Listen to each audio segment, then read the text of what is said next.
అది మన సంస్కృతి. 1000 అబద్ధాలాడు ఒక పెళ్లి చేయొచ్చు. వారిజాక్షులందు వైవాహికములందు జకిత గోకులాగ్ర జన్మరక్షణమందు ప్రాణవిత్త మానభంగమందు అబద్ధం ఆడచ్చు, బొంకవచ్చు. నగముడొందడ దిప శుక్రాచార్యుడి గారి నీతి. కాబట్టి అబద్ధమాడైనా గెలవాలి, అబద్ధమాడైనా కాపురం నిలబెట్టాలి, అబద్ధమాడైనా ఒక రేపు కేసు నుంచి తప్పించుకోవాలి, అబద్ధమాడైనా అమ్మాయిల విషయంలో చాకచక్యంగా ప్రవర్తించాలి. మీకు అప్పుడప్పుడు చాలామంది దైవజనులు చెప్తుంటారు, మీకు దేవుడు అది ఇచ్చేస్తాడు, ఇది ఇచ్చేస్తాడు, ఇది ఇచ్చేస్తాడని. ఉత్తుదే అది. మీరు ఎప్పుడైతే యథార్థత కలిగిన జీవితాలు జీవిస్తావో అప్పుడు దేవుని దృష్టి నీ మీద పడుతుంది. దేవుని ప్రసన్నతకు తమరు నోచుకుంటారు. అందరికీ ఆశీర్వాదం దొరకదు. దేవుని ప్రసన్నత, ఆ దృష్టి ఎవరి మీద పడుతుందో వారికే దొరుకుతుంది. సత్యవర్తనంగా జీవించడం సులభమైన పని కాదు. దీనికి దోహదపడే విషయాలు ఏమిటి? మీకు తెలిసిన విషయాలే కొత్త కోణంలోంచి నేను మాట్లాడుతున్నాను. మొట్టమొదటిది ఏమిటంటే వాక్య ప్రక్షాళన. సత్యవంతంగా జీవించడం అంటే దేవుని స్వభావానికి విరుద్ధంగా ప్రవర్తించకపోవడం. సత్యవంతంగా జీవించడం అంటే క్రీస్తు వ్యక్తిత్వానికి అనుగుణంగా జీవించడం, క్రీస్తు క్యారెక్టర్ని పుణికిపుచ్చుకోవడం.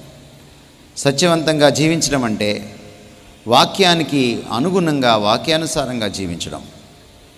సత్యవంతంగా జీవించడం అంటే మనసుకి మాటకు చేతకు ఒక అవినాభావ సంబంధం పెట్టుకొని వాటి మధ్య పొంతనతోటి జీవించడం. మనసులో చెప్పిన మాట, మనసు నుంచి చెప్పిన మాట అంటే మనసులో ఏదనుకుంటామో అదే బయట చెప్పాలి, ఏది చెప్తామో అదే చెయ్యాలి.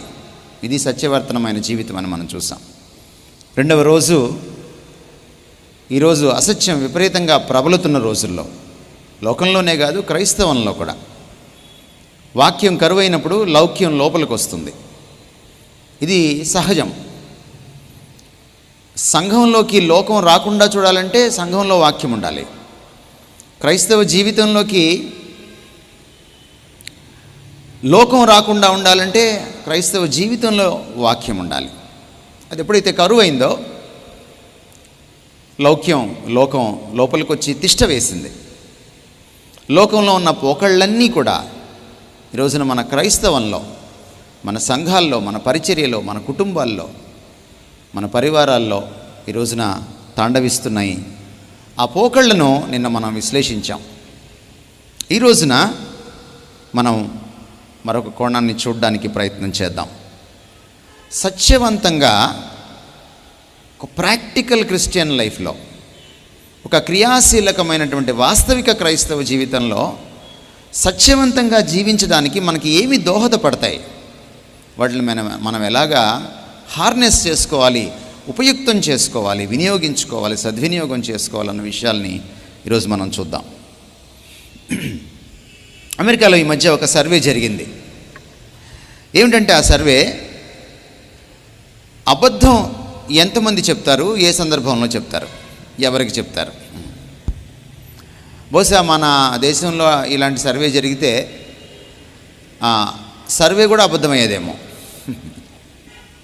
నిజం చెప్పరు కదా.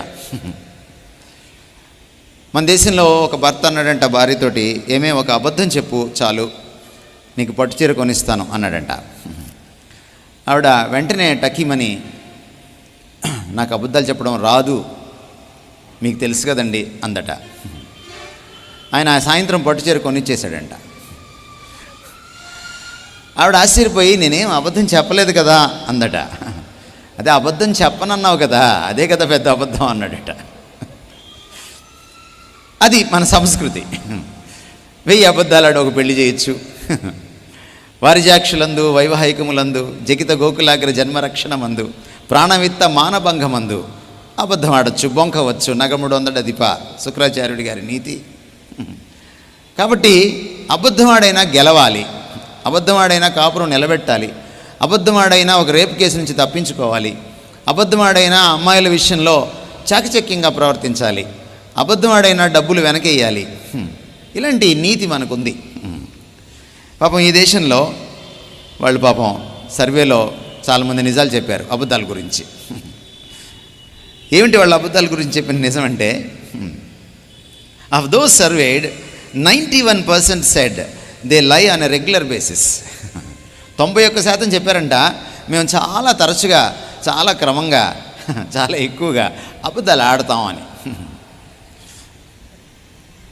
అబద్ధాల గురించి నిజం చెప్పడం కష్టం కదా. 91%. మరి ఆ శాతం మన దేశంకి వస్తే ఎంత అవుతుందో తెలియదు. 86%, 86% సెడ్ దే లై టు దేర్ పేరెంట్స్ రెగ్యులర్లీ. తరచుగా, క్రమంగా, మాటి మాటికి తల్లిదండ్రులకి అబద్ధం ఆడేవాళ్ళు ఎంతమంది అంటే 86%, 100కి 86 మంది. 75% సెడ్ దే లై టు దేర్ ఫ్రెండ్స్. స్నేహితులతో అబద్ధం ఆడేవాళ్ళు ఎంతమంది అంటే 75% అంట. 69% సెడ్ దే లై టు దేర్ స్పౌసెస్. నేను చెప్పాను మొదటి రోజున, దాంపత్యం కూడా సత్యవంతంగా ఉండాలి. దాంపత్యం దాపరికం లేకుండా ఉండాలి. భార్యతో అబద్ధం చెప్పకూడదు, భర్తతో అబద్ధం చెప్పకూడదు. నీ ఫేస్బుక్ కూడా, లేకపోతే నీ వాట్సాప్ కూడా భార్యకు తెలియాలి, భర్తకు తెలియాలి. మీ మధ్యలో స్పేస్ ఉండకూడదని నేను చెప్పాను. ఇదిగోండి వీళ్ళు ఏమంటున్నారంటే, జీవిత భాగస్వామితో, భర్త భార్యతో, భార్య భర్తతో అబద్ధాలు చెప్పిన వాళ్ళు ఎంతమంది అంటే 69%, 69%, 100కి 69 మంది. సర్వే కొనసాగింది. 50% said they regularly called in to work sick when they weren't. ఎప్పుడైనా ఎగ్గొట్టాలంటే ఆఫీసు బాగాలేదని చెప్తాం అన్నమాట. పాపం వాళ్ళకి అదొకటే తెలుసు. మనకు చాలా అబద్ధాలు తెలుసు. బామ్మ చచ్చిపోయింది అంటాం, నాయనమ్మని ఎన్నిసార్లు చంపేస్తామో క్యాజువల్ లీవ్ సీఎల్ పెట్టడానికి. ఒకే నాయనమ్మని. పాపం ఆమెను చచ్చిందో లేదో తెలీదు, ఆమె బతికే ఉంటుంది. ఆమెకి లైఫ్ సర్టిఫికేట్ ఇవ్వడానికి తహసీల్దార్ గారే ఆలస్యం చేస్తారేమో, కానీ మీరు మాత్రం చాలాసార్లు డెత్ సర్టిఫికేట్ ఇచ్చేస్తారు. ఇది మన జీవితాలని అద్దం పట్టే సర్వే. ఏ దేశంలోనైనా ఉంటుంది ఇది. ఎందుకంటే మానవులు మనుషులు ఎక్కడికి వెళ్ళినా ఒకటే. అంచేత క్రైస్తవులు అతీతులేం కాదు. క్రైస్తవుల శాతము ప్రపంచంలో, ముఖ్యంగా భారతదేశంలో అతి తక్కువ శాతం. ఈ మైనారిటీ మీద చుట్టూ ఉన్నటువంటి మెజారిటీ సమాజం యొక్క ప్రభావం ఉంటుంది. దాన్ని మనం ఎప్పటికప్పుడు ఎదిరించగలిగితేనే తప్ప, ఎదిరించి కృతకృత్యులం అవ్వాలి, దాంట్లో మనం సక్సీడ్ అవ్వాలి, సక్సెస్ఫుల్ అయితే తప్ప మనం సత్యవంతంగా జీవించలేం. చుట్టూ ఉన్నటువంటి అసత్య సమాజం మధ్యలో క్రైస్తవ ప్రజానీకం సత్యవంతంగా జీవించాలంటే మనకి చాలా కన్విక్షన్ ఉండాలి. మొదట మనం భీష్మించుకోవాలి, పట్టుబట్టాలి. లేదు, నేను నా ప్రభువుకి తగ్గట్టుగా జీవించాలి. ఇది చాలా అవసరం. మీరు నిర్ణయం తీసుకోవాలి. మీటింగ్స్కి రావడం కాదు, నిర్ణయం తీసుకొని వెళ్ళాలి. ఆ నిర్ణయం మీద నిలబడాలి, కట్టుబడాలి. ఎంతమంది 31వ తారీఖు డిసెంబర్ 31 రాత్రి, ప్రభా రేపటి నుంచి అబద్ధాలు ఆడకుండా చెయ్యి, సత్యవంతురాలిగా జీవించేటట్టుగా చెయ్యి, మా ఆయనతో ఎప్పుడూ నిజమే చెప్తాను, లేకపోతే మా అమ్మతో ఎప్పుడూ నిజమే చెప్తాను, మా ఆవిడతో ఎప్పుడు నిజమే చెప్తాను, నా స్నేహితులతో ఎప్పుడూ నిజమే చెప్తాను, గొంతు మీదకి వచ్చినా నిజమే చెప్తాను అని ఎంతమంది తీర్మానం చేసుకుంటారో నాకు తెలియదు, కానీ అది అవసరం. అప్పుడే మీరు సత్యవంతుడి శిష్యులు, అప్పుడే మీరు సత్యవంతుడి భక్తులు, అప్పుడే మీరు సత్యవంతుడిని పూజించినట్టు పాటించినట్టు. సో ఆ దృఢమైనటువంటి సంకల్పంతో ఆరంభమవుతుంది ఈ సత్యవర్తనమైన జీవితం. ఇది చాలా చాలా అవసరం. వాక్యంలోకి వెళ్ళి కొన్ని విషయాలను చదువుదాం. ఇర్మియా గ్రంథం 5వ అధ్యాయం 3వ వచనంలో దేవుడు ఒక అద్భుతమైన మాట అన్నాడు. ఆయన గురించి రాస్తూ ప్రవక్త ఇలా అంటున్నాడు, యెహోవా యథార్థత మీదనే కదా నీవు దృష్టి ఉంచుచున్నావు.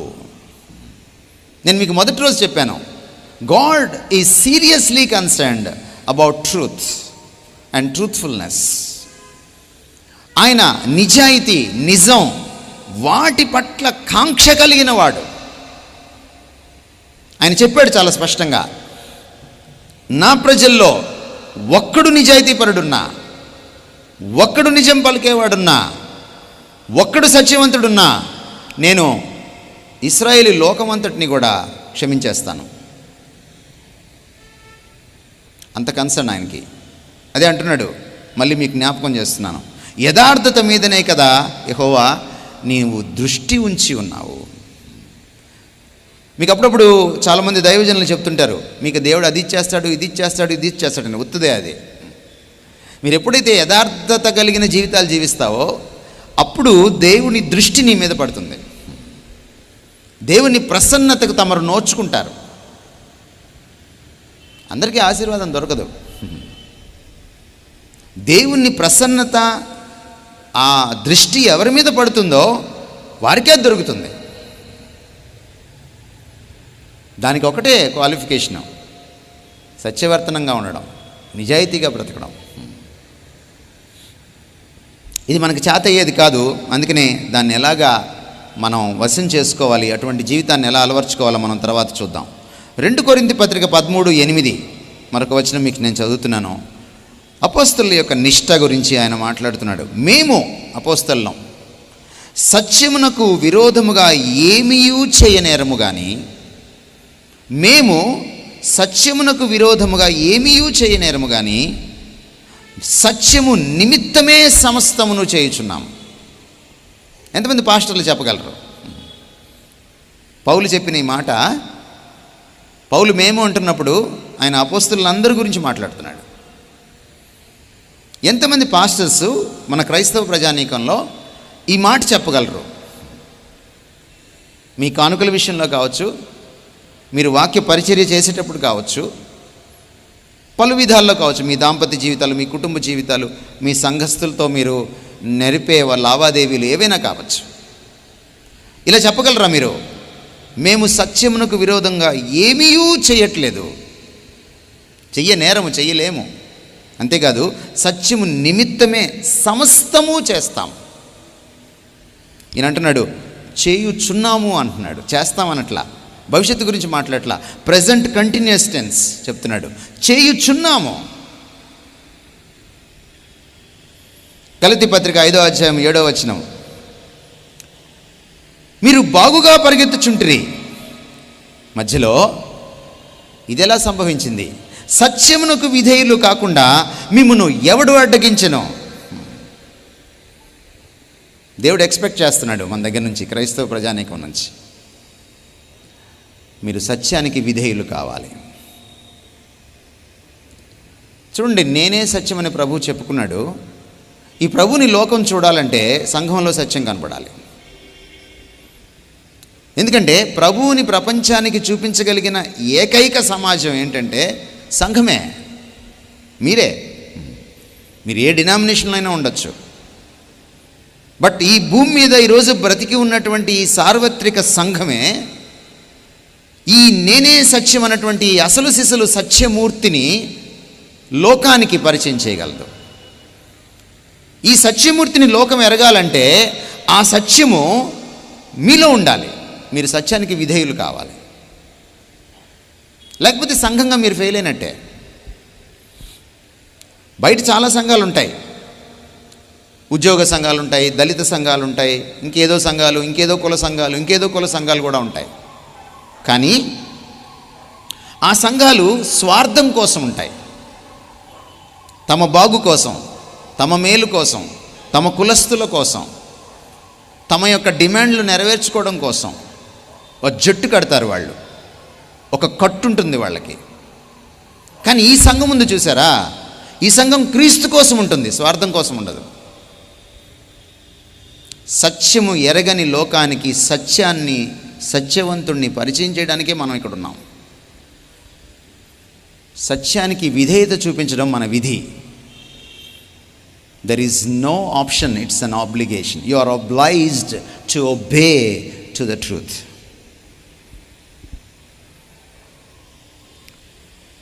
ఎఫెసీ పత్రిక 6:14 ఎలాగనగా మీరు నడుమునకు సత్యమును దట్టి కట్టుకొని నీతియను మైమరుపును తొడుగుకొని. సర్వాంగ కవచంలో సత్యం చాలా ప్రాముఖ్యమైంది. సత్యాన్ని బెల్ట్తో పోల్చాడు. చాలామందికి బెల్ట్ ఉపయోగం తెలియదు, దాంతో కొట్టడం వచ్చి తప్ప. చాలామందికి కులం బెల్ట్ ఉంటుంది. బెల్ట్ అంటే ఏంటంటే నువ్వు సరిగా నడవడానికి అది హెల్ప్ చేస్తుంది. నువ్వు గట్టిగా కట్టుకున్నావు అనుకోండి, దట్టి బెల్ట్, నీ యొక్క వస్త్రం జారిపోకుండా నీకు ఒక కాన్ఫిడెన్స్ని ఇస్తుంది. అది నువ్వు నడవగలవు, పరిగెట్టగలవు, నువ్వు టీవీగా నిటారుగా నడవగలవు, పనికి ఉద్యుక్తురాలివి కాగలవు. అందుకని వంటగదిలో స్త్రీలు ఏం చేస్తారు, ఒక పనికి పూనుకునేటప్పుడు ఇలా లాగి కట్టుకుంటారనమాట. ఎందుకు? పనికి ఉద్యుక్తులు అవుతారనమాట. దట్టి అది. సత్యం ఏం చేస్తుందంటే నిన్ను రెడీ మ్యాన్గా, రెడీ ఉమెన్గా చేస్తుంది. నీతిని జరిగించడానికి, అవినీతిని ఎదిరించడానికి, సత్యాన్ని జరిగించడానికి, అసత్యాన్ని ఎదిరించడానికి. It's an essential part of your armour of God. నీ సర్వాంగ కవచంలో అది చాలా కీలకమైనటువంటిది. దట్టి లేకపోతే, బెల్ట్ లేకపోతే ఒక సైనికుడు పోరాటం చేయలేడు. ఎంతమందికి సత్యమన్న దట్టి ఉందో నాకు తెలియదు.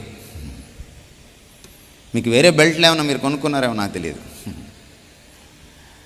మీరు క్రీస్తు కోసం నీతిగా సత్యవంతంగా జీవించేటప్పుడు మీకు ఈ బెల్ట్ ఉందో లేదో నాకు తెలియదు.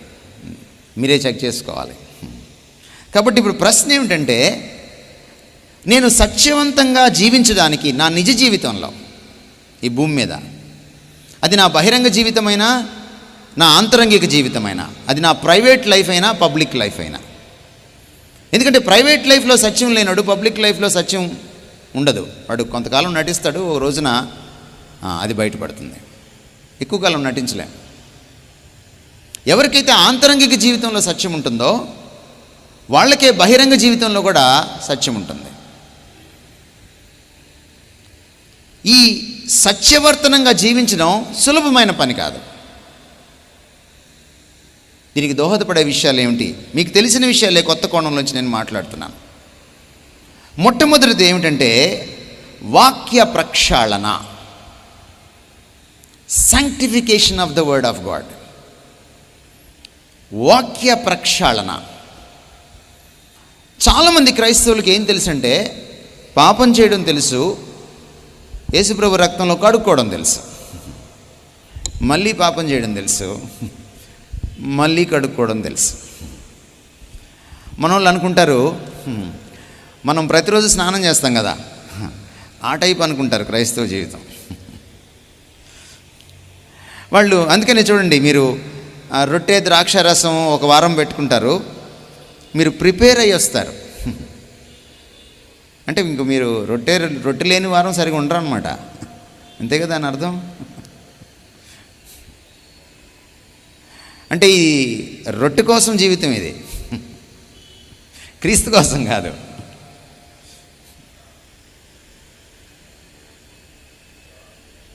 మన బ్రతుకు అలాంటిది. కానీ దేవుడు మన దగ్గర నుంచి ఏం కోరుతున్నాడంటే, మనం ఆయనలాగా సత్యవంతంగా నిత్యము జీవించాలని. నెలలో మొదటి వారం మాత్రమే మనం ప్రక్షాళన చేసుకోకూడదు. అందుకని మనకి ఈ రెండవ ప్రక్షాళన తెలియదు, ఈ కడుక్కోవడం రాదు మనకి. ఎందుకు మనం చాలాసార్లు పాపాన్ని అంటించుకోకుండా ఉండలేమంటే, పాపం చేస్తాం, ప్రభు దగ్గర రక్తంలో కడుక్కుంటాం, మళ్ళీ పాపం చేస్తాం. There is another washing, not only the washing of the blood of Christ, but also the washing of the word of God. ఎఫెసీ పత్రికలో ఉన్న మాట మీకోసం నేను చదువుతున్నాను. క్రీస్తు సంఘమును ప్రేమించి అది కలంకమైనను ముడతయైనను అటిది మరి ఏదైనను లేక పరిశుద్ధమైనదిగాను నిర్దోషమైనదిగాను మహిమగల సంఘముగాను ఆయన తన ఎదుట దానిని నిలవబెట్టుకొనవలనని వాక్యముతో ఉదక స్నానము చేత, వాక్యాన్ని ఉదక స్నానం, నీటి స్నానంతో ఆయన పోలుస్తున్నాడు. వాక్యముతో ఉదక స్నానం చేత దానిని పవిత్రపరిచి, దేన్ని? సంఘాన్ని పరిశుద్ధపరచుటకై దాని కొరకు తను తాను అప్పగించుకొనెను. ఈ రాత్రి మీరు ఆలోచించాల్సింది ఏంటంటే, క్రీస్తు రక్తంలో మాత్రమే మీరు కడుగబడితే సరిపోదు.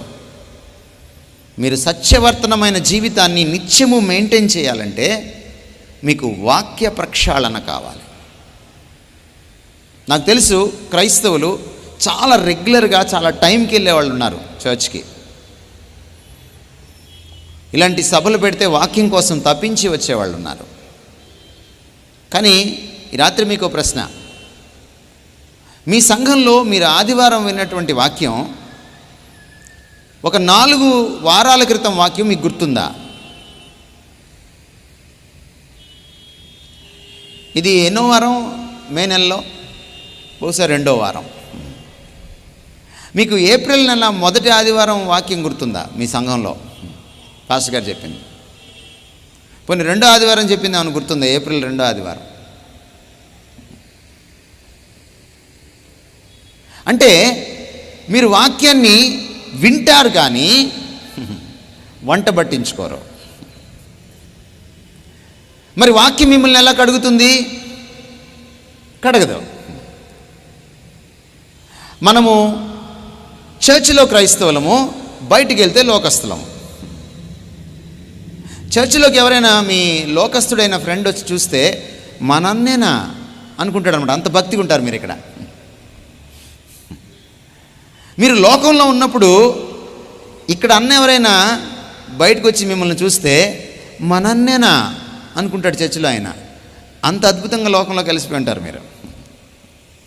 ఏ డిపార్ట్మెంట్కి ఆ డిపార్ట్మెంటే.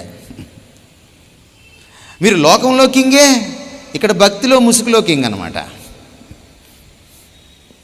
ఎందుకంటే ఈ వాక్యము మిమ్మల్ని తాకట్లేదు, మీ మస్తిష్కాలని పట్టుకోవట్లేదు, మీ మనసుల్ని పట్టుకోవట్లేదు, మీ మనస్సాక్షుల్ని గుచ్చట్లేదు, మీ నరనరాల్లోకి ఇంకట్లేదు, మీ హృదయం యొక్క తలంపుల్ని శోధించట్లేదు. అది మీ లోపలి మనిషిని కడగట్లేదు. అందుకు మీరు తావివ్వట్లేదు. వాక్యానికి ప్రభావం లేదనుకుంటున్నారా? ఆయన మాట చెప్తే ప్రపంచాలు పుట్టాయి. ఆయన మాట చెప్తే ఈరోజు ప్రపంచాలు ఇంకా అవి నడుస్తూ ఉన్నాయి. తన మహత్తు గల మాట చేత ప్రపంచంలో నిర్మించిన వాడే కాదు, నిర్వహించేవాడు ఆయన. ఆయన మాట చెప్తే ఎక్కడో ఒక అధికారికి సంబంధించినటువంటి ఆ ఇంట్లో ఉన్నటువంటి అస్వస్థతగా ఉన్నవాళ్ళు స్వస్థత పొందారు. ఆయన మాట చెప్తే చాలు. రేపొద్దున కుమారుడి స్వరము విని మృతుల్లో నుంచి మహిమ శరీరాలతో లేస్తారు మనుషులు. మాట విని ఆయన 4 రోజులు కుళ్ళిపోయినటువంటి లాజరు శవం దగ్గరికి వెళ్ళి పేరు పెట్టి లాజర్ని పిలవంగానే ఆయన నడుచుకుంటూ బయటకు వచ్చాడు. ఆయన మహత్తు గల మాట. ఇంతటి ప్రభావం కలిగిన వాక్యము నిన్ను నన్ను ఎందుకు మార్చలేకపోతుంది? It's not the problem of the word of God, it's the problem of you and me. ఇది నీ సమస్య, నా సమస్య, వాక్య సమస్య కాదు. వాక్యానికి నా హృదయ కవాటాలు నేను తెరవట్లేదు. వాక్యం ఇలా వచ్చి ఇలా వెళ్ళిపోతుంది, కనీసం గుర్తుండదు అది. ఎందుకు క్రైస్తవం మారట్లేదు? కుటుంబాలు మారట్లేదు, భార్యలు మారట్లేదు, భర్తలు మారట్లేదు, పిల్లలు మారట్లేదు, వాళ్ళ ధర్మాలని వాళ్ళు నిర్వర్తించట్లేదు. గుండె మీద చేసుకొని నా భర్తకి నేను అసలు సిసలైన సహధర్మచారినిగా ఉన్నాను, నాకు 100 మార్కులు ఇచ్చని చెప్పే భార్యలు లేరు. నా భార్యకి అసలు సిసలైన భర్తగా ఉన్నాను, నాకు 100 మార్కులు వేయచ్చు అనేటువంటి భర్తలు లేరు. నా తల్లిదండ్రులకి నేను రియల్ సన్గా, రియల్ డాటర్గా, అసలు సిసలైన కూతురుగా, కొడుకుగా ఉన్నాను అని చెప్పేటువంటి కూతుర్లు, కొడుకులు లేరు. నా బిడ్డలకి నేను 100% న్యాయం చేశాను, నా అన్నదమ్ములకి నేను 100% న్యాయం చేశాను అని చెప్పేటువంటి వాళ్ళు లేరు. కారణం ఏంటి? వాక్యానికి మీరు చోటు ఇవ్వట్లా. వాక్యానికి అద్భుతమైన శక్తి ఉంది, కానీ మీరు చోటు ఇవ్వట్లా. ఈ రావడం పోవడం, చర్చికి రావడం పోవడం, మీలో ఎటువంటి మార్పు ఉండదు. మహా అంటే మీరు కొత్త కారు కొనుక్కుంటారు, మహా అంటే మీరు కొత్త ఇల్లు కొనుక్కుంటారు, మహా అంటే మీరు కొత్త బట్టలు వేసుకుంటారు, మహా అంటే మీరు కొత్త నగలు కొనుక్కుంటారు. కొన్ని సంఘాల్లోకి పాపం సోదరీమణులు రారట, వాళ్ళ నగలే నడిచి వస్తాయట. అన్నీ కొత్తదనం మీకు, కానీ బ్రతుకులో కొత్తదనం లేదు, క్యారెక్టర్లో కొత్తదనం లేదు. ఎందుకంటే వాక్యానికి తావు ఇవ్వకపోవడం. వాక్యాన్ని ఎంతమంది చదువుతారు? నాతో మాట్లాడు ప్రభువా. చాలామంది బైబిల్ ముగించాలని చదువుతారు, దానివల్ల లాభం లేదు. దేవుడు ఎప్పుడు ఎవరికి పోటీలు పెట్టలా, నేను వచ్చేటప్పటికి ఇన్నిసార్లు నువ్వు బైబిల్ ముగించాలి అని. అది మీరు పెట్టుకున్నది. వాక్యాన్ని చదివావా, దాన్ని అర్థం చేసుకోవాలి. అర్థం చేసుకున్నావా, దాన్ని ఆకలింపు చేసుకోవాలి, జీర్ణించుకోవాలి. జీర్ణించుకున్నావా, దాన్ని పాటించాలి. The purpose of reading the word of God is to practice it. నేను వాక్యాన్ని ఎందుకు పఠిస్తానంటే పాటించడానికే. ఎంతమంది క్రైస్తవ లోకం ఈరోజు దీనికి విలువనిస్తున్నారు? ఎలా మారుతారు మీరు? క్రీస్తులాగా ఎలా మారుతారు? సత్యవర్తనలాగా ఎలా మారుతారు? మన స్వభావమే అబద్ధం చెప్పడం. మనకి నిజాయితీకి ఒకవేళ మార్కులు వేస్తే, మీకు ఒకవేళ చైతన్యంలోనో నారాయణలోనో భాషల్లోనో మీరు చేరితే 10కి 10 వస్తాయి. మీకు నిజాయితీకి ఎన్ని వస్తాయి? సత్యానికి నీతికి ఎన్ని మార్కులు వేస్తాడు దేవుడు? చాలామందికి 0/10 వస్తుంది.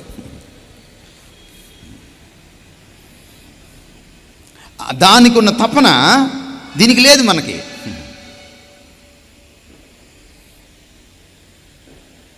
అందుకనే మనం మారాలి. వాక్యానికి మన జీవితాల్లో పెద్దపీట వేయాలి. గమనించండి, మీరు వాక్యం ప్రతివారం వింటారు కదా, అది కాక మీరు యూట్యూబ్లో వింటారు కదా, అది కాక మీరు టీవీలో వింటారు కదా, అది కాక మీరు ఫేస్బుక్లోనూ వాట్సాప్లోనూ వింటారు, చదువుతారు కదా, అన్నిటికీ లెక్క చెప్పాలి. యేసుక్రీస్తు వారు ఏమన్నారంటే, ఎంత ఎక్కువ తెలిస్తే అన్ని డబ్బులు అన్నాడు.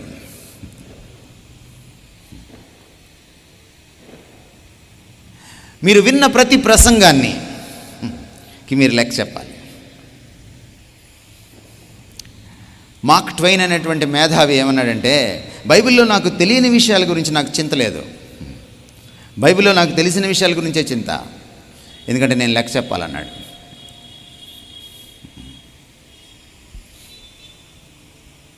ఎంత లెక్క చెప్పాలో నాకు తెలియదు, అది ఎంత మూట మీ మీద ఉందో, మీ నెత్తినుందో నాకు తెలియదు.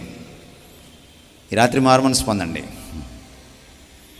వాక్యం చదవడానికి, దాన్ని నరనరల్లోకి ఎక్కించుకోవడానికి, దాని ప్రభావం కిందకి రావడానికి, అది మిమ్మల్ని ప్రక్షాళనం చేయడానికి, మీలో పరివర్తన తీసుకురావడానికి, మీ ప్రవర్తనని మార్చడానికి, దానికి తావివ్వడానికి కంకణం కట్టుకోండి రాత్రి.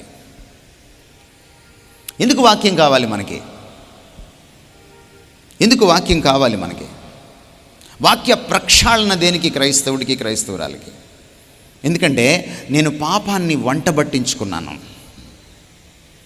మీరు క్రీస్తుని తెలుసుకుండే నాటికి మేబీ ఒక 15 ఏళ్ళలో, మేబీ ఒక 12 ఏళ్ళలో, కొంతమందికి 20 ఏళ్ళలో, 25 ఏళ్ళలో, కొంతమందికి 30 ఏళ్ళలో, 50 ఏళ్ళలో వస్తాయి. మీరు క్రీస్తు తట్టు తిరిగేటప్పటికి, మన దేశంలో క్రీస్తు తట్టు తిరగడానికి చాలాసార్లు ఏదో పెద్ద విషయం జరగాలి మనకి. ఐసీయూలోకి వెళ్ళాలి, యాక్సిడెంట్ నుంచి తప్పించుకోవాలి, ఏదో ఒక చెంపదెబ్బ తగిలేదాకా, ఏదో ఒక ముటిక్కాయ వేసేదాకా దేవుడు మనం మారం. సరే, మొత్తానికి మారారు అనుకుందాం, బాప్తిస్మం కూడా తీసుకున్నారు అనుకుందాం. ఈ 15 ఏళ్ళు, ఈ 12 ఏళ్ళు, లేక ఈ 25 ఏళ్ళు, లేకపోతే ఈ 30 ఏళ్ళు, 50 ఏళ్ళు మీరు లోకాన్ని, పాపాన్ని బాగా వంట పట్టించుకున్నారు. ఎంత వంట పట్టించుకున్నారంటే మీ కలల్లో కూడా మీరు పాపం చేస్తారు. మీకు సడన్గా ఐశ్వర్యరాయని పెళ్లి చేసుకున్నట్టు వచ్చేస్తుంది కళ. పెళ్ళయిందని కూడా మర్చిపోతారు మీరు ఆవిడకి. నేను వాస్తవాలే మాట్లాడుతున్నాను. మీరు ఫ్యాంటసీస్లో కూడా పాపం చేస్తారు. ఎందుకంటే పాపాన్ని వంట పట్టించుకున్నాం, అది నరనరాల్లోకి ఎక్కిపోయింది. అందుకే మీకు కోపం రాగానే బూతులు వస్తాయి. బాప్తిసం తీసుకొని ఉంటారు, మానమనసు కూడా పొంది ఉంటారు, మొదటి ఆదివారం రొట్టెలు కూడా చేయవేస్తారు. కానీ మీరు నెక్స్ట్ 3 ఆదివారాలు ఉన్నాయి కదా బూతులు మాట్లాడుకోవడానికి. మళ్ళీ కడుక్కోవచ్చు కదా వెళ్ళి. అని రక్తం ఒకటి మనకి తేరక దొరికింది కదా. మీకు బూతులు వస్తాయి. ఎందుకు వస్తాయి? ఆ బూతులు లోపలికి వెళ్ళిపోయి కూర్చొని ఉన్నాయి. 1, 2, 12 ఏళ్ళు, 15 ఏళ్ళు, 20 ఏళ్ళు, 30 ఏళ్ళు పెంచి పోషించారు కదా. మనసును బట్టి మనిషి ఉంటాడు.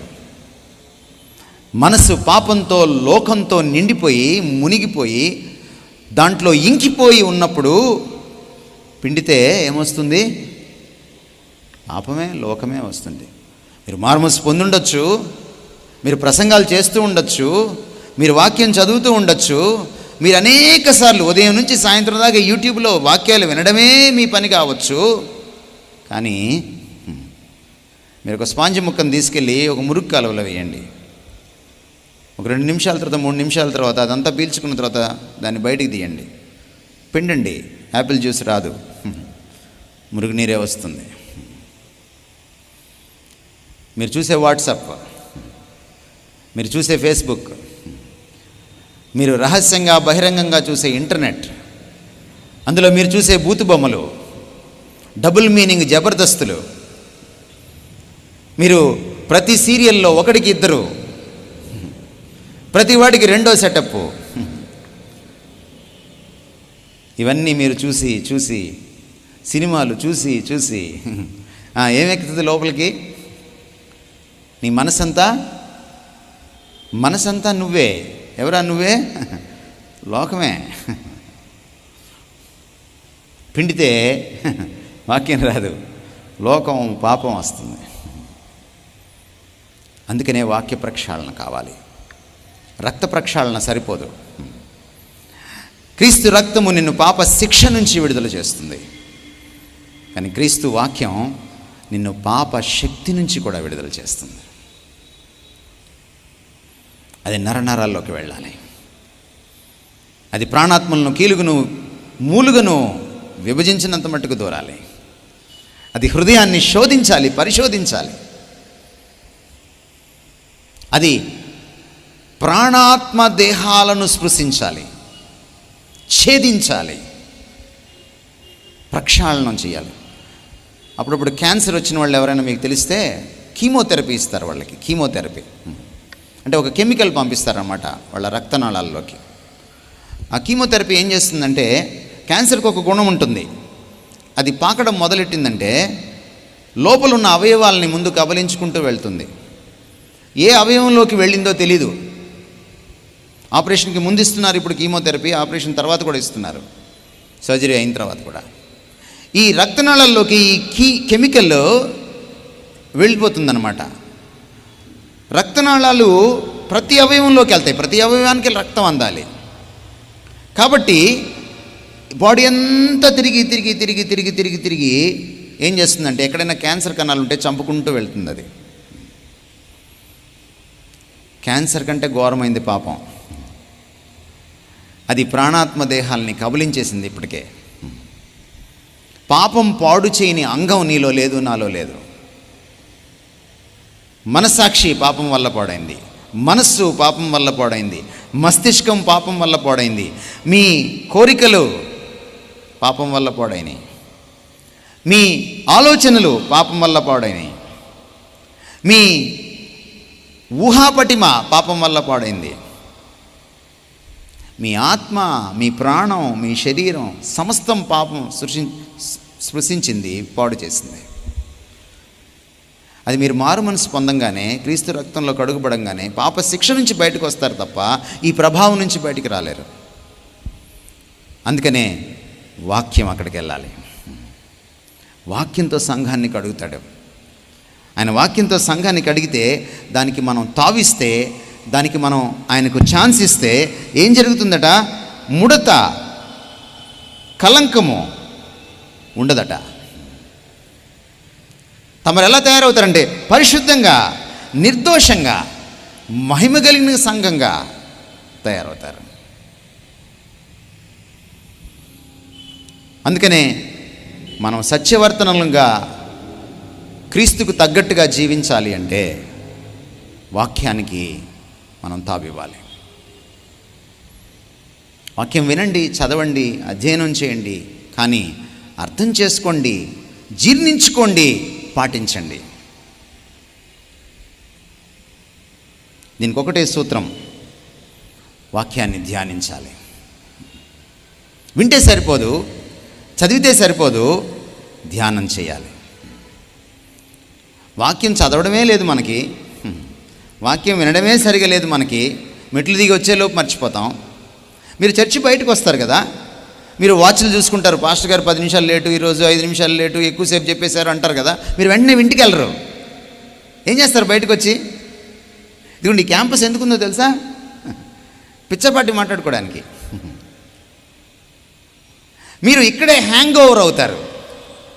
చర్చి నుంచి బయటికి రాగానే ఇంటికి పోరు. మీరు మీ వదిన్నో, మీ ఆడపడుచునో, మీ ఫ్రెండ్నో, ఎవరినో కలుస్తారు. మీరు కలవంగానే మీరేం మాట్లాడుకుంటారు? మీ సంభాషణ ఎలా ఉంటుంది? ఒకవేళ రికార్డ్ చేసి చూడండి. పాస్టర్ గారు ఎంత మంచి వాక్యం చెప్పారు, నీతో ఏం మాట్లాడాడు దేవుడు, నాతో ఇది మాట్లాడాడు. ఎప్పుడైనా మాట్లాడుకున్నారా మీరు? అంత అద్భుతమైన క్రైస్తవులు ఉంటే భారతదేశం ఎప్పుడో మారిపోయేది. మనం బయటికి రాగానే, వదిన కొత్త నెక్లెసా, ఎక్కడ కొన్నావు? ఈయన కారు కొంటాడు, అప్పటికే వారం అవుద్ది, కానీ రిబ్బన్ తీయడు. ఎందుకంటే చర్చిలో అందరూ చూపించాలి. కారు కొనంగానే రిబ్బన్ కట్ చేయొచ్చుగా. ఆ రిబ్బన్ వేసుకొని తిరుగుతూ ఉంటావు ఊరంతా. ఎందుకంటే నీది కొత్త కారు, దానికి లైకులు పడాలి కదా.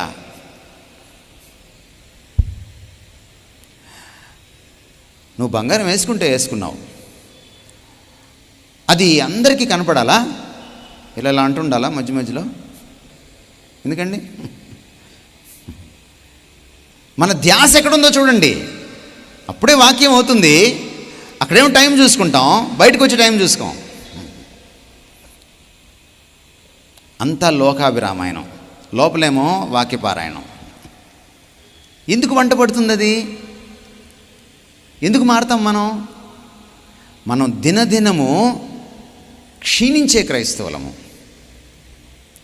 లోకపు సారూప్యతలోకి ఎదిగే క్రైస్తవులం మనం. ఈ లోక మర్యాదను అనుసరించద్దన్నాడు పౌలు రోమపత్రిక 12వ అధ్యాయం 2వ వచనంలో. గ్రీకులో చదివితే ఏముందంటే, జాగ్రత్త, లోకము నిన్ను, విశ్వాసిని, తన మూసలోకి లాక్కుంటుంది, దానికి తావివ్వద్దు. అది పౌలు చెప్పింది. మూస అంటే తెలుసా మీకు? అచ్చులు ఉంటాయి కదా, అచ్చులు. అప్పుడప్పుడు దేవతామూర్తుల విగ్రహాలు చేస్తుంటారు. నువ్వు మట్టి కరిగిచ్చి అందులో పోస్తే, లేకపోతే ఒక ప్లాస్టర్ ఆఫ్ ప్యారిస్ అందులోకి పోస్తే అదే అచ్చు బయటకు వస్తుంది. లోకం ఏం చేస్తుందంటేనంట, నువ్వు ఎప్పుడైతే వాక్యంతో మనసును నింపుకోవో, వాక్యంతో ఆంతర్యాన్ని నింపుకోవో, వాక్యాన్ని ధ్యానించవో, వాక్యాన్ని వంట పట్టించుకోవో, విన్న వాక్యాన్ని విన్నట్టే వదిలేస్తావో, లోకం ఏం చేస్తుందంటే నీ సెల్ ఫోన్ ద్వారా, నీ టెలివిజన్ ద్వారా, పక్కింటి ఆవిడ ద్వారా, నీ క్లాస్మేట్ ద్వారా, నీ బంధుమిత్రుల ద్వారా లోకం ఏం చేస్తుందంటే తన అచ్చులోకి నిన్ను లాగేస్తుంది. కొంతకాలం అయ్యేటప్పటికి నీకు క్రీస్తు రూపం రాదు, లోక రూపం ఉంటుంది నీలో. వాక్యానికి తావిచ్చినప్పుడు, అంటే ధ్యానించినప్పుడు అది నరనరాల్లోకి వెళ్తుంది. హెబ్రీ 4:12 ఎప్పుడు జరుగుతుందంటే కీర్తనలో 1:3 జరిగినప్పుడే జరుగుతుంది. కీర్తనలో 1:3 ఏముంది? దివారాత్రములు దాన్ని ధ్యానించాలి. నువ్వు గంటే వింటావు వాక్యం, కానీ 24 గంటలు ధ్యానించాలి. నువ్వు అరగంటే చదువుతావు వాక్యం, కానీ 24 గంటలు ధ్యానించాలి. నువ్వు 45 నిమిషాలే వింటావు వాక్యం యూట్యూబ్లో, కానీ 24 గంటలు ధ్యానించాలి. అలా చేయకపోతే నువ్వు మారవు, నీలో సత్యం ఉండదు. సత్యమూర్తిని లోకానికి చూపించలేవు. ఈ లోపల ఉన్నాయి, తిష్ట వేసుకున్నాయి చూసారా, బూతులు. కోపం వచ్చినప్పుడు బయటకు వస్తాయే. లోపల తిష్ట వేసుకుంటాయి కామ కోరికలు, చూసే చూపుల్లో బయటకు వస్తుంటాయి, అప్పుడప్పుడు తొంగి చూస్తుంటాయి అవి. లోపల తిష్ట వేసుకుంటాయే ధనాపేక్ష, పదవీకాంక్ష, కుళ్ళు, కుతంత్రం, అసూయ, ద్వేషం, మస్తరం, పగ. ఇవన్నీ కూడా కడగాలి, వాటిల్ని కడగాలి. మీకు ఇలాంటి ఎగ్జాంపుల్ చెప్తున్నాను, ఏమనుకోకండి. మీరు మీ ఇంట్లో బాత్రూమ్ వాడండి బాగా, కానీ నీళ్ళు కొట్టకండి. ఉండగలరా? మీరు చూడండి, చాలామంది క్రైస్తవులలో బాత్రూమ్లు బాగుండవు. I'm sorry to say this, కానీ నేను మీకు విషయం చెప్తాను. ఈ రాత్రి చాలామంది క్రైస్తవుల జీవితాల్లో ఆంతర్యాలు మన బాత్రూమ్ల కంటే ఘోరంగా ఉంటాయి. ఎందుకని బాత్రూంలో మురికిపోవాలంటే హార్పిక్ వాడాలి? ఏమన్నా మామూలు పిక్ ఎందుకు పనికిరాదు? అంటే అంత గార పట్టేస్తుంది అన్నమాట, అంత మొండి మరకలో మురికి అన్నమాట. పాపం కూడా అంత మొండిది, అంత మురికిది. ఆ మురికి పోవాలంటే నీకు ఇంక ఏ సొల్యూషన్ లేదు, ఒకే ఒక solution. That's the meditation of the word of God. అందుకని మీరు ఒక దినంలో మీరు ప్రతిదానికి టైం ఇస్తారు కదా, కానీ మెడిటేషన్కి ఇవ్వరు. మీరు 1 గంట బైబిల్ చదివితే, మీరు కూరగాయలు కోసేటప్పుడు, మీరు స్నానం చేసేటప్పుడు, ఈవెన్ మీరు నిద్రకు ఉపక్రమించేటప్పుడు, మీరు ఆఫీస్కి వెళ్ళేటప్పుడు, బస్ స్టాండ్లో వెయిట్ చేసేటప్పుడు, మీకు ఖాళీ దొరికినప్పుడల్లా, మీ మనసు ఖాళీ అయినప్పుడల్లా మీరు వాక్యాన్ని ధ్యానించాలి, నెమరు వేసుకోవాలి. ఎప్పుడైతే ఇది ప్రతిదినం జరుగుతుందో, ఈ లోపల ఉన్న ఈ మొండి మురికి, పాపపు మురికి, దాన్ని కడిగేస్తుంది వాక్యం, ప్రక్షాళనం జరుగుతుంది. అప్పుడు ముడత, కళంకం, మచ్చ ఉండదు. పరిశుద్ధం, నిర్దోషం, మహిమ కలిగినటువంటి మనస్తత్వం, వ్యక్తిత్వం, జీవితం, సంఘం ఏర్పడుతుంది. ఇది సొల్యూషన్. ఇర్మియా గ్రంథం 5వ అధ్యాయం 3వ వచనంలో దేవుడు ఒక అద్భుతమైన మాట అన్నాడు. ఆయన గురించి రాస్తూ ప్రవక్త ఇలా అంటున్నాడు, యెహోవా యథార్థత మీదనే కదా నీవు దృష్టి ఉంచుచున్నావు.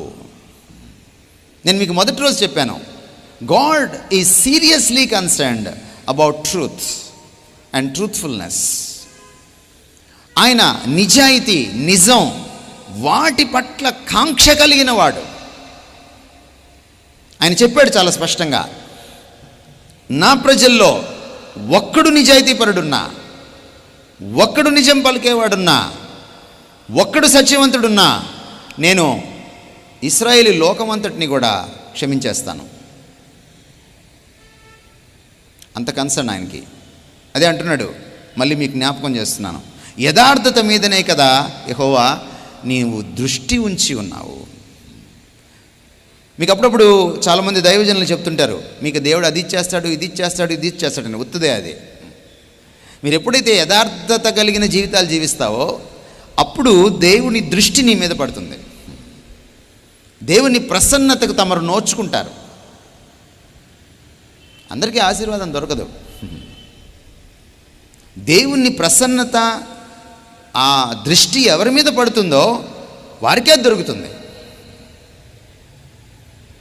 దానికి ఒకటే క్వాలిఫికేషను, సత్యవర్తనంగా ఉండడం, నిజాయితీగా బ్రతకడం.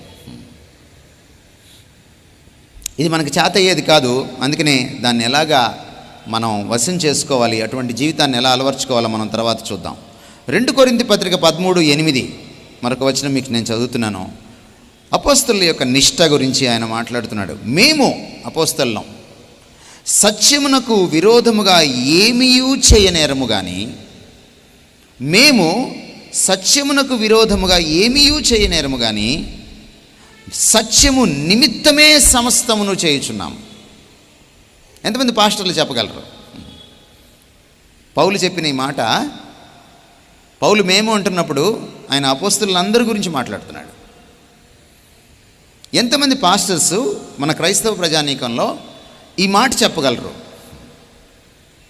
మీ కానుకల విషయంలో కావచ్చు, మీరు వాక్య పరిచర్య చేసేటప్పుడు కావచ్చు, పలు విధాల్లో కావచ్చు, మీ దాంపత్య జీవితాలు, మీ కుటుంబ జీవితాలు, మీ సంఘస్థులతో మీరు నెరిపే లావాదేవీలు ఏవైనా కావచ్చు.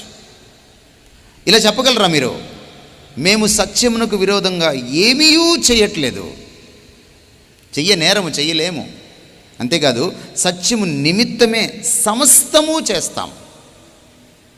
ఈయన అంటున్నాడు చేయుచున్నాము అంటున్నాడు, చేస్తామనట్లా, భవిష్యత్తు గురించి మాట్లాడట్లా, ప్రజెంట్ కంటిన్యూస్ టెన్స్ చెప్తున్నాడు. చేయుచున్నాము. గలతీ పత్రిక 5వ అధ్యాయం 7వ వచనం, మీరు బాగుగా పరిగెత్తుచుంటిరి. మధ్యలో ఇదెలా సంభవించింది? సత్యమునకు విధేయులు కాకుండా మిమ్మును ఎవడు అడ్డగించెనో. దేవుడు ఎక్స్పెక్ట్ చేస్తున్నాడు మన దగ్గర నుంచి, క్రైస్తవ ప్రజానీకం నుంచి, మీరు సత్యానికి విధేయులు కావాలి. చూడండి, నేనే సత్యమని ప్రభువు చెప్పుకున్నాడు. ఈ ప్రభుని లోకం చూడాలంటే సంఘంలో సత్యం కనపడాలి. ఎందుకంటే ప్రభువుని ప్రపంచానికి చూపించగలిగిన ఏకైక సమాజం ఏంటంటే సంఘమే.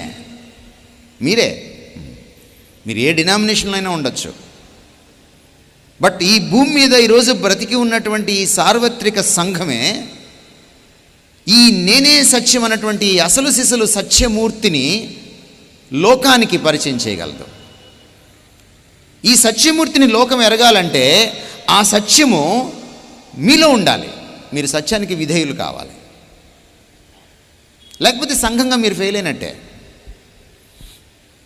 బయట చాలా సంఘాలు ఉంటాయి, ఉద్యోగ సంఘాలు ఉంటాయి, దళిత సంఘాలు ఉంటాయి, ఇంకేదో సంఘాలు, ఇంకేదో కుల సంఘాలు కూడా ఉంటాయి. కానీ ఆ సంఘాలు స్వార్థం కోసం ఉంటాయి. తమ బాగు కోసం, తమ మేలు కోసం, తమ కులస్తుల కోసం, తమ యొక్క డిమాండ్లు నెరవేర్చుకోవడం కోసం ఒక జట్టు కడతారు వాళ్ళు, ఒక కట్టు ఉంటుంది వాళ్ళకి. కానీ ఈ సంఘం ముందు చూసారా, ఈ సంఘం క్రీస్తు కోసం ఉంటుంది, స్వార్థం కోసం ఉండదు.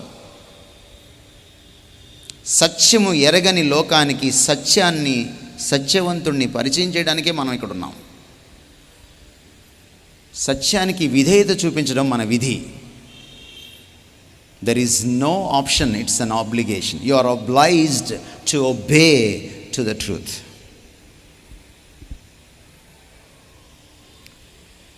ఎఫెసీ పత్రిక 6వ అధ్యాయం 14వ వచనం, ఎలాగనగా మీరు నడుమునకు సత్యమును దట్టి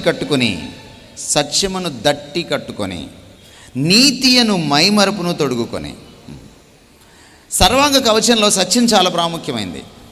సత్యాన్ని బెల్ట్తో పోల్చాడు. చాలామందికి బెల్ట్ ఉపయోగం తెలియదు, దాంతో కొట్టడం వచ్చి తప్ప. చాలామందికి కులం బెల్ట్ ఉంటుంది.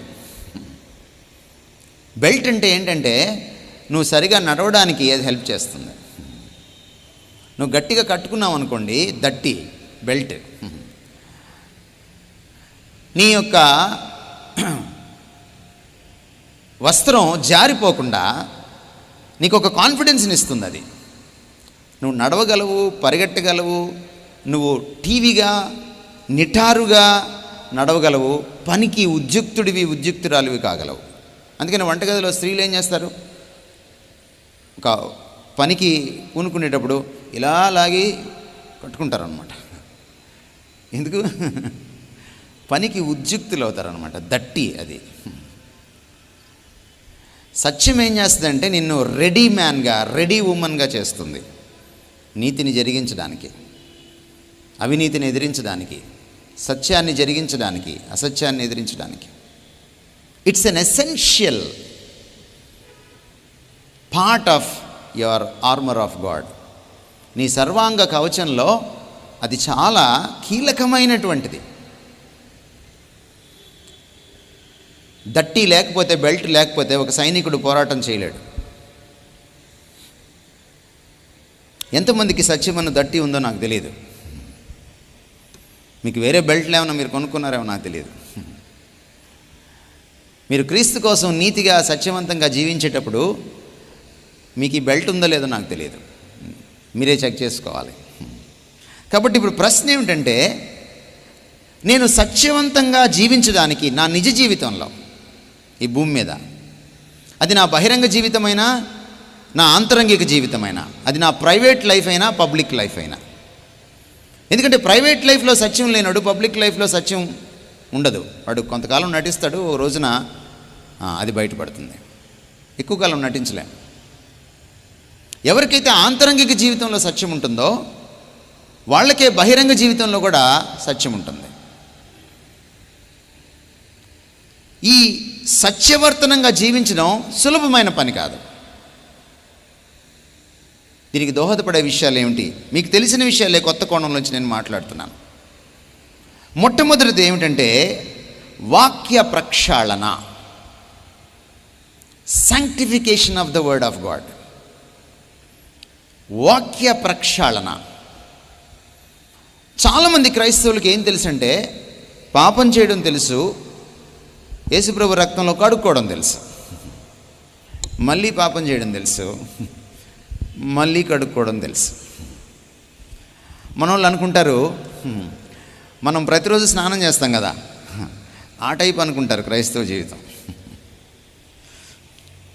వాళ్ళు. అందుకనే చూడండి, మీరు రొట్టె ద్రాక్ష రసం ఒక వారం పెట్టుకుంటారు, మీరు ప్రిపేర్ అయ్యి వస్తారు. అంటే ఇంక మీరు రొట్టె లేని వారం సరిగా ఉండరు అనమాట. అంతే కదా దాని అర్థం. అంటే ఈ రొట్టె కోసం జీవితం ఇది, క్రీస్తు కోసం కాదు.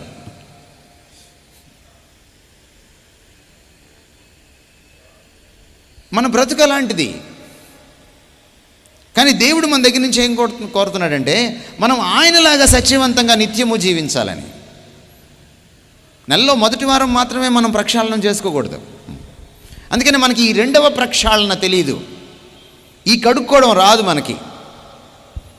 ఎందుకు మనం చాలాసార్లు పాపాన్ని అంటించుకోకుండా ఉండలేమంటే, పాపం చేస్తాం, ప్రభు దగ్గర రక్తంలో కడుక్కుంటాం, మళ్ళీ పాపం చేస్తాం.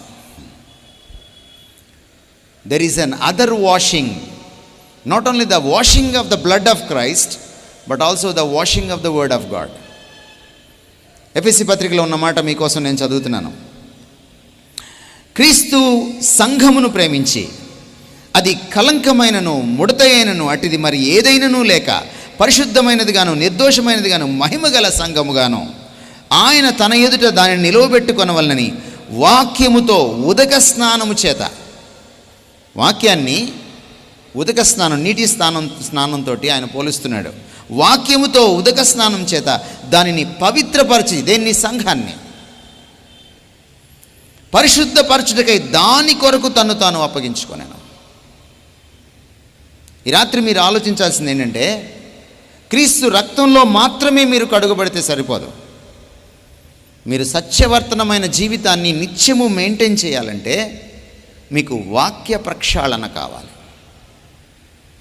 నాకు తెలుసు క్రైస్తవులు చాలా రెగ్యులర్గా చాలా టైంకి వెళ్ళే వాళ్ళు ఉన్నారు చర్చ్కి.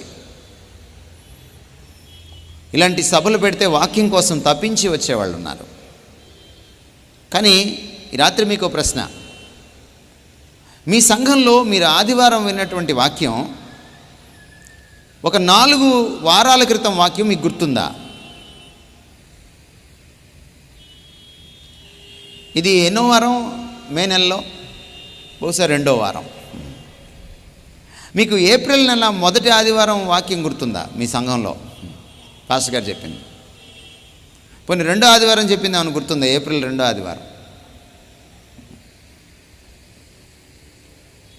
అంటే మీరు వాక్యాన్ని వింటారు కానీ వంట పట్టించుకోరు.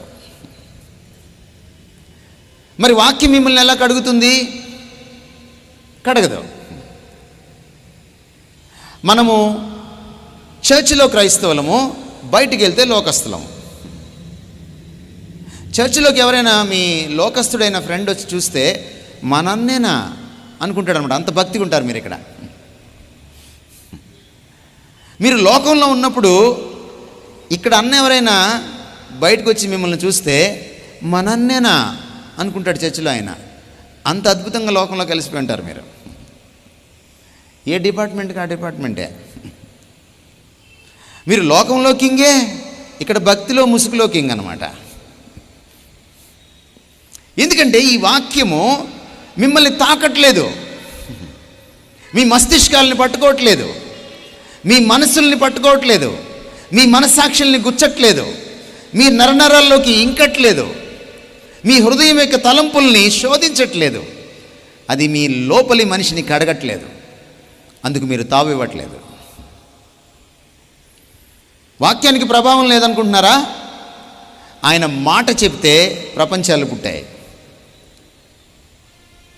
ఆయన మాట చెప్తే ఈరోజు ప్రపంచాలు ఇంకా అవి నడుస్తూ ఉన్నాయి. తన మహత్తు గల మాట చేత ప్రపంచములను నిర్మించిన వాడే కాదు, నిర్వహించేవాడు ఆయన. ఆయన మాట చెప్తే ఎక్కడో ఒక అధికారికి సంబంధించినటువంటి ఆ ఇంట్లో ఉన్నటువంటి అస్వస్థతగా ఉన్నవాళ్ళు స్వస్థత పొందారు. ఆయన మాట చెప్తే చాలు. రేపొద్దున కుమారుడి స్వరము విని మృతుల్లో నుంచి మహిమ శరీరాలతో లేస్తారు మనుషులు. మాట విని ఆయన 4 రోజులు కుళ్ళిపోయినటువంటి లాజరు శవం దగ్గరికి వెళ్ళి పేరు పెట్టి లాజర్ని పిలవంగానే ఆయన నడుచుకుంటూ బయటకు వచ్చాడు. ఆయన మహత్తు గల మాట. ఇంతటి ప్రభావం కలిగిన వాక్యము నిన్ను నన్ను ఎందుకు మార్చలేకపోతుంది? It's not the problem of the word of God, it's the problem of you and me. ఇది నీ సమస్య, నా సమస్య, వాక్య సమస్య కాదు. వాక్యానికి నా హృదయ కవాటాలు నేను తెరవట్లేదు. వాక్యం ఇలా వచ్చి ఇలా వెళ్ళిపోతుంది, కనీసం గుర్తుండదు అది. ఎందుకు క్రైస్తవం మారట్లేదు? కుటుంబాలు మారట్లేదు, భార్యలు మారట్లేదు, భర్తలు మారట్లేదు, పిల్లలు మారట్లేదు, వాళ్ళ ధర్మాలని వాళ్ళు నిర్వర్తించట్లేదు.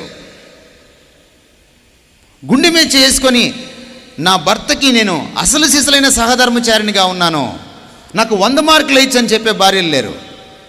నా భార్యకి అసలు సిసలైన భర్తగా ఉన్నాను, నాకు 100 మార్కులు వేయచ్చు అనేటువంటి భర్తలు లేరు. నా తల్లిదండ్రులకి నేను రియల్ సన్గా, రియల్ డాటర్గా, అసలు సిసలైన కూతురుగా, కొడుకుగా ఉన్నాను అని చెప్పేటువంటి కూతుర్లు, కొడుకులు లేరు.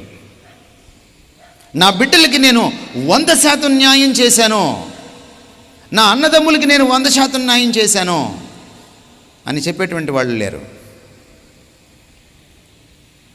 కారణం ఏంటి? వాక్యానికి మీరు చోటు ఇవ్వట్లా. వాక్యానికి అద్భుతమైన శక్తి ఉంది, కానీ మీరు చోటు ఇవ్వట్లా. ఈ రావడం పోవడం, చర్చికి రావడం పోవడం, మీలో ఎటువంటి మార్పు ఉండదు. మహా అంటే మీరు కొత్త కారు కొనుక్కుంటారు, మహా అంటే మీరు కొత్త ఇల్లు కొనుక్కుంటారు, మహా అంటే మీరు కొత్త బట్టలు వేసుకుంటారు, మహా అంటే మీరు కొత్త నగలు కొనుక్కుంటారు. కొన్ని సంఘాల్లోకి పాపం సోదరీమణులు రారట, వాళ్ళ నగలే నడిచి వస్తాయట. అన్నీ కొత్తదనం మీకు, కానీ బ్రతుకులో కొత్తదనం లేదు, క్యారెక్టర్లో కొత్తదనం లేదు. ఎందుకంటే వాక్యానికి తావివ్వకపోవడం. వాక్యాన్ని ఎంతమంది చదువుతారు? నాతో మాట్లాడు ప్రభువా. చాలామంది బైబిల్ ముగించాలని చదువుతారు, దానివల్ల లాభం లేదు. దేవుడు ఎప్పుడు ఎవరికి పోటీలు పెట్టలా. నేను వచ్చేటప్పటికి ఇన్నిసార్లు నువ్వు బైబిల్ ముగించాలి అని, అది మీరు పెట్టుకున్నది. వాక్యాన్ని చదివావా, దాన్ని అర్థం చేసుకోవాలి. అర్థం చేసుకున్నావా, దాన్ని ఆకలింపు చేసుకోవాలి, జీర్ణించుకోవాలి. జీర్ణించుకున్నావా, దాన్ని పాటించాలి. The purpose of reading the word of God is to practice it. నేను వాక్యాన్ని ఎందుకు పఠిస్తానంటే పాటించడానికే. ఎంతమంది క్రైస్తవ లోకం ఈరోజు దీనికి విలువనిస్తున్నారు? ఎలా మారుతారు మీరు? క్రీస్తులాగా ఎలా మారుతారు? సత్యవర్తనలాగా ఎలా మారుతారు? మన స్వభావమే అబద్ధం చెప్పడం. మనకి నిజాయితీకి ఒకవేళ మార్కులు వేస్తే, మీకు ఒకవేళ చైతన్యంలోనో నారాయణలోనో భాషల్లోనో మీరు చేరితే 10కి 10 వస్తాయి. మీకు నిజాయితీకి ఎన్ని వస్తాయి? సత్యానికి నీతికి ఎన్ని మార్కులు వేస్తాడు దేవుడు? చాలామందికి 0/10 వస్తుంది.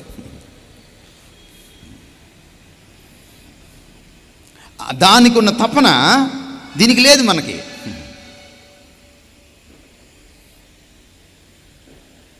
అందుకనే మనం మారాలి.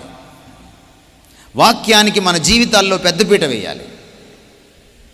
గమనించండి, మీరు వాక్యం ప్రతివారం వింటారు కదా, అది కాక మీరు యూట్యూబ్లో వింటారు కదా, అది కాక మీరు టీవీలో వింటారు కదా, అది కాక మీరు ఫేస్బుక్లోనూ వాట్సాప్లోనూ వింటారు, చదువుతారు కదా, అన్నిటికీ లెక్క చెప్పాలి. యేసుక్రీస్తు వారు ఏమన్నారంటే, ఎంత ఎక్కువ తెలిస్తే అన్ని డబ్బులు అన్నాడు.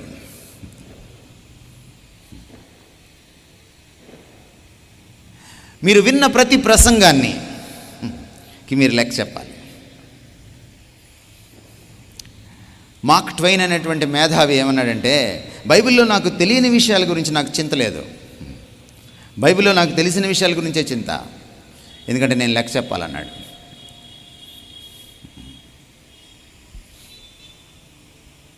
ఎంత లెక్క చెప్పాలో నాకు తెలియదు, అది ఎంత మూట మీ మీద ఉందో, మీ నెత్తినుందో నాకు తెలియదు. ఈ రాత్రి మారుమనసు పొందండి. వాక్యం చదవడానికి, దాన్ని నరనరల్లోకి ఎక్కించుకోవడానికి, దాని ప్రభావం కిందకి రావడానికి, అది మిమ్మల్ని ప్రక్షాళనం చేయడానికి, మీలో పరివర్తన తీసుకురావడానికి, మీ ప్రవర్తనని మార్చడానికి, దానికి తావివ్వడానికి కంకణం కట్టుకోండి రాత్రి. ఎందుకు వాక్యం కావాలి మనకి? ఎందుకు వాక్యం కావాలి మనకి? వాక్య ప్రక్షాళన దేనికి? క్రైస్తవుడికి, క్రైస్తవురాలకి. ఎందుకంటే నేను పాపాన్ని వంటబట్టించుకున్నాను.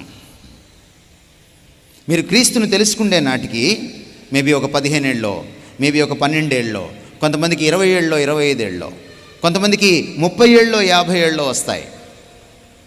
మీరు క్రీస్తు తట్టు తిరిగేటప్పటికి, మన దేశంలో క్రీస్తు తట్టు తిరగడానికి చాలాసార్లు ఏదో పెద్ద విషయం జరగాలి మనకి. ఐసీయూలోకి వెళ్ళాలి, యాక్సిడెంట్ నుంచి తప్పించుకోవాలి, ఏదో ఒక చెంపదెబ్బ తగిలేదాకా, ఏదో ఒక ముటిక్కాయ వేసేదాకా దేవుడు మనం మారం. సరే, మొత్తానికి మారారు అనుకుందాం, బాప్తిస్మం కూడా తీసుకున్నారు అనుకుందాం.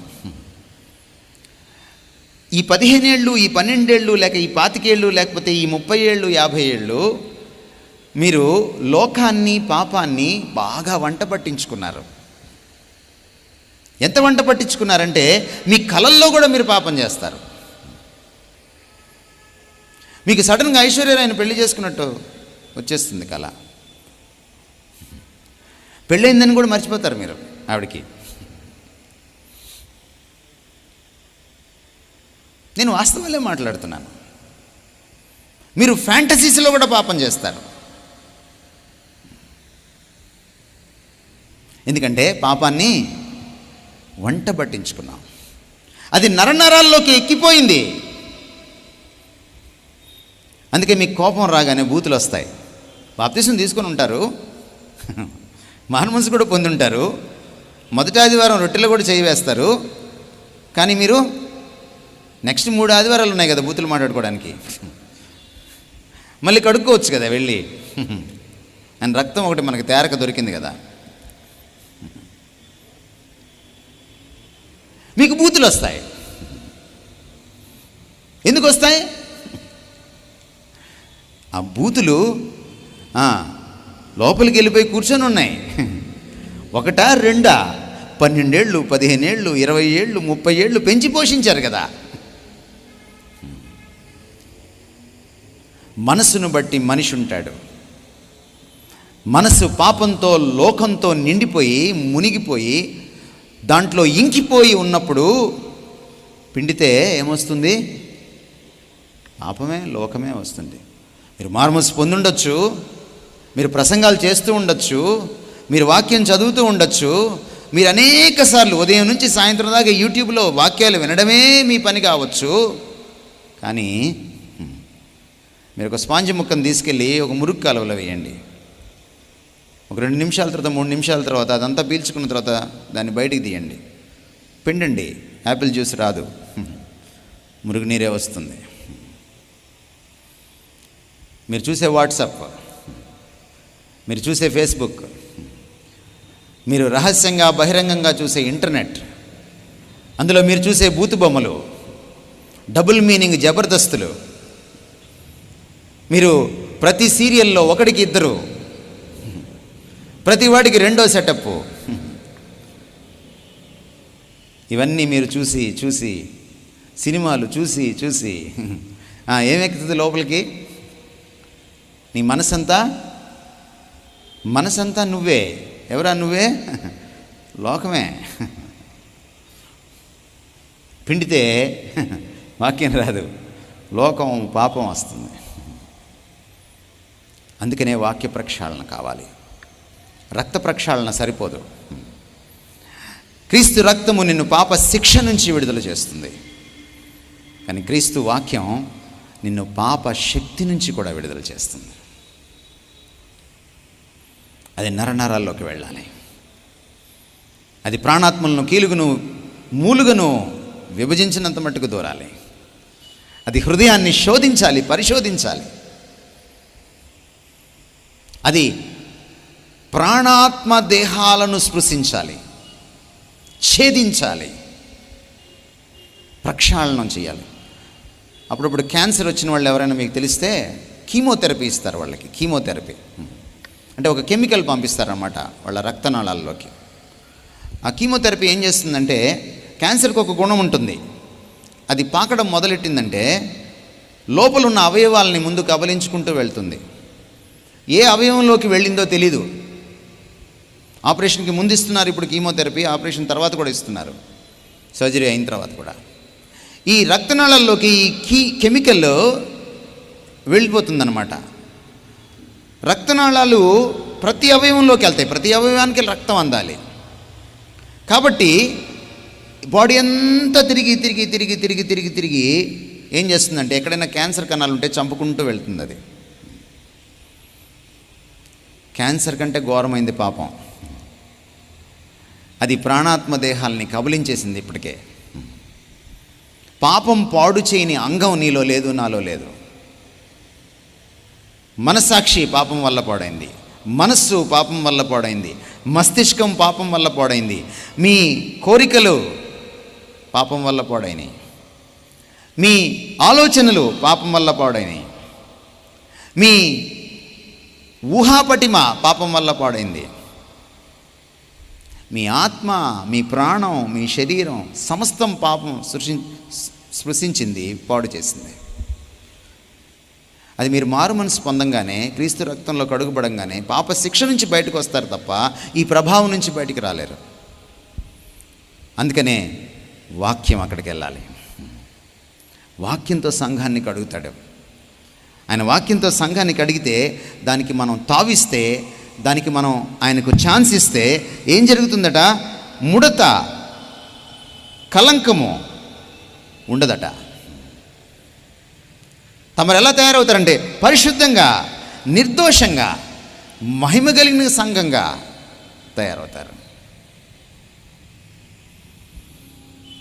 అందుకనే మనం సత్యవర్తనలుగా క్రీస్తుకు తగ్గట్టుగా జీవించాలి అంటే వాక్యానికి మనం తావివ్వాలి. వాక్యం వినండి, చదవండి, అధ్యయనం చేయండి, కానీ అర్థం చేసుకోండి, జీర్ణించుకోండి, పాటించండి. దీనికి ఒకటే సూత్రం, వాక్యాన్ని ధ్యానించాలి. వింటే సరిపోదు, చదివితే సరిపోదు, ధ్యానం చేయాలి. వాక్యం చదవడమే లేదు మనకి, వాక్యం వినడమే సరిగా లేదు మనకి. మెట్లు దిగి వచ్చేలోపు మర్చిపోతాం.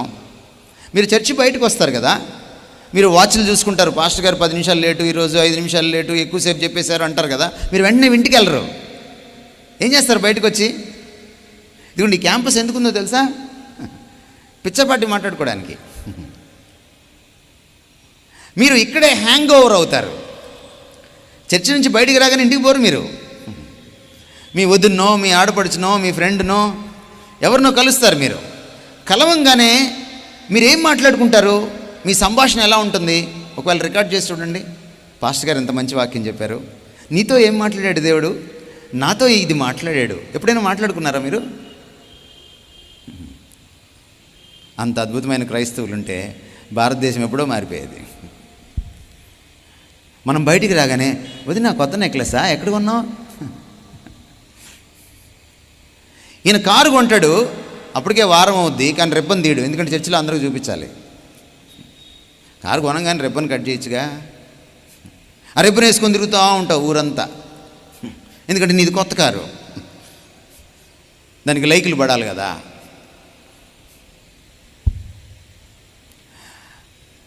నువ్వు బంగారం వేసుకుంటే వేసుకున్నావు, అది అందరికీ కనపడాలా? ఇలా అంటుండాలా మధ్య మధ్యలో? ఎందుకండి? మన ధ్యాస ఎక్కడుందో చూడండి. అప్పుడే వాక్యం అవుతుంది. అక్కడేమో టైం చూసుకుంటాం, బయటకు వచ్చి టైం చూసుకోం. అంతా లోకాభిరామాయణం, లోపలేమో వాక్యపారాయణం. ఎందుకు వంట పడుతుంది అది? ఎందుకు మారుతాం మనం దినదినము క్షీణించే క్రైస్తవులము, లోకపు సారూప్యతలోకి ఎదిగే క్రైస్తవులం మనం. ఈ లోక మర్యాదను అనుసరించద్దన్నాడు పౌలు రోమపత్రిక 12వ అధ్యాయం 2వ వచనంలో. గ్రీకులో చదివితే ఏముందంటే, జాగ్రత్త, లోకము నిన్ను విశ్వాసిని తన మూసలోకి లాక్కుంటుంది, దానికి తావివ్వద్దు. అది పౌలు చెప్పింది. మూస అంటే తెలుసా మీకు? అచ్చులు ఉంటాయి కదా, అచ్చులు. అప్పుడప్పుడు దేవతామూర్తుల విగ్రహాలు చేస్తుంటారు. నువ్వు మట్టి కరిగిచ్చి అందులో పోస్తే, లేకపోతే ఒక ప్లాస్టర్ ఆఫ్ ప్యారిస్ అందులోకి పోస్తే అదే అచ్చు బయటకు వస్తుంది. లోకం ఏం చేస్తుందంటేనంట, నువ్వు ఎప్పుడైతే వాక్యంతో మనసును నింపుకోవో, వాక్యంతో ఆంతర్యాన్ని నింపుకోవో, వాక్యాన్ని ధ్యానించవో, వాక్యాన్ని వంట పట్టించుకోవో, విన్న వాక్యాన్ని విన్నట్టే వదిలేస్తావో, లోకం ఏం చేస్తుందంటే నీ సెల్ ఫోన్ ద్వారా, నీ టెలివిజన్ ద్వారా, పక్కింటావిడి ద్వారా, నీ క్లాస్మేట్ ద్వారా, నీ బంధుమిత్రుల ద్వారా లోకం ఏం చేస్తుందంటే తన అచ్చులోకి నిన్ను లాగేస్తుంది. కొంతకాలం అయ్యేటప్పటికి నీకు క్రీస్తు రూపం రాదు, లోక రూపం ఉంటుంది నీలో. వాక్యానికి తావిచ్చినప్పుడు, అంటే ధ్యానించినప్పుడు అది నరనరాల్లోకి వెళ్తుంది. హెబ్రీ 4:12 ఎప్పుడు జరుగుతుందంటే కీర్తనలో 1:3 జరిగినప్పుడే జరుగుతుంది. కీర్తనలో 1:3 ఏముంది? దివారాత్రములు దాన్ని ధ్యానించాలి. నువ్వు గంటే వింటావు వాక్యం, కానీ 24 గంటలు ధ్యానించాలి. నువ్వు అరగంటే చదువుతావు వాక్యం, కానీ 24 గంటలు ధ్యానించాలి. నువ్వు 45 నిమిషాలే వింటావు వాక్యం యూట్యూబ్లో, కానీ 24 గంటలు ధ్యానించాలి. అలా చేయకపోతే నువ్వు మారవు, నీలో సత్యం ఉండదు. సత్యమూర్తిని లోకానికి చూపించలేవు. ఈ లోపల ఉన్నాయి, తిష్ట వేసుకున్నాయి చూసారా, బూతులు. కోపం వచ్చినప్పుడు బయటకు వస్తాయే, లోపల తిష్ట వేసుకుంటాయి. కామ కోరికలు చూసే చూపుల్లో బయటకు వస్తుంటాయి, అప్పుడప్పుడు తొంగి చూస్తుంటాయి అవి. లోపల తిష్ట వేసుకుంటాయే ధనాపేక్ష, పదవీకాంక్ష, కుళ్ళు, కుతంత్రం, అసూయ, ద్వేషం, మస్తరం, పగ. ఇవన్నీ కూడా కడగాలి, వాటిల్ని కడగాలి. మీకు ఇలాంటి ఎగ్జాంపుల్ చెప్తున్నాను, ఏమనుకోకండి. మీరు మీ ఇంట్లో బాత్రూమ్ వాడండి బాగా, కానీ నీళ్ళు కొట్టకండి. ఉండగలరా? మీరు చూడండి, చాలామంది క్రైస్తవులలో బాత్రూమ్లు బాగుండవు. I'm sorry to say this, కానీ నేను మీకు విషయం చెప్తాను. ఈ రాత్రి చాలామంది క్రైస్తవుల జీవితాల్లో ఆంతర్యాలు మన బాత్రూముల కంటే ఘోరంగా ఉంటాయి. ఎందుకని బాత్రూంలో మురికి పోవాలంటే హార్పిక్ వాడాలి? ఏమన్నా మామూలు పిక్ ఎందుకు పనికిరాదు? అంటే అంత గార పట్టేస్తుంది అన్నమాట. అంత మొండి మరకలో మురికి అన్నమాట.